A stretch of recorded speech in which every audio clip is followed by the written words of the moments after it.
राम जी से पूछे, राम जी से पूछे जनकपुर के नारी, बता द पहुना, बता द पहुना, लोगवा देत काहे गारी, बता द पहुना।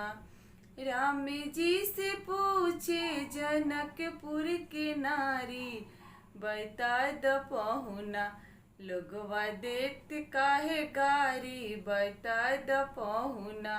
तोहरा से पूछूं मैं धनुषधारी, तोहरा से पूछूं मैं ओ धनुषधारी, एक भाई गोर काहे, एक भाई गोर काहे, एक काहे काली, बता द बबुआ, बता द पहुना, लोगवा देत काहे गारी, बता द बबुआ, बता द पहुना, लोगवा देत काहे गारी, बता द पहुना।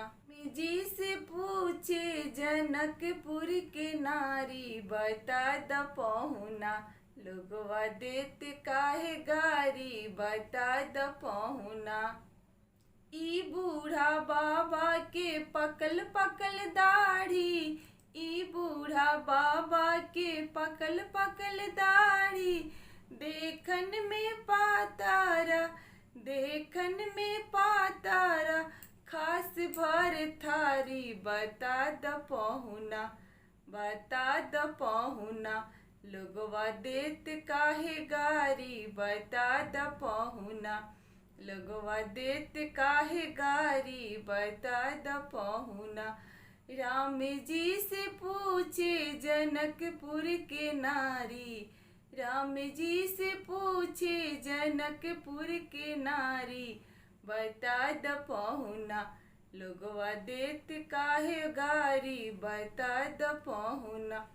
राजा दशरथ जी कैले होशियारी, राजा दशरथ जी कैले होशियारी, एकता मरद पारा, एकता मरद पारा, तीन तीन गो नारी, बता द पहुना, बता द बबुआ, लोगवा देत काहे गारी, बता द पहुना।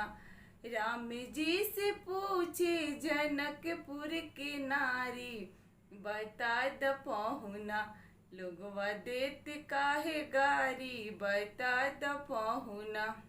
कहथिन त नेहिलता मन में विचारी, कहथिन त नेहिलता मन में विचारी, हम सब लगी पाहुन, हम सब लगी पाहुन, सरहज असाली, बता द पहुना, बता द पहुना, लोगवा देत काहे गारी, बता द पहुना।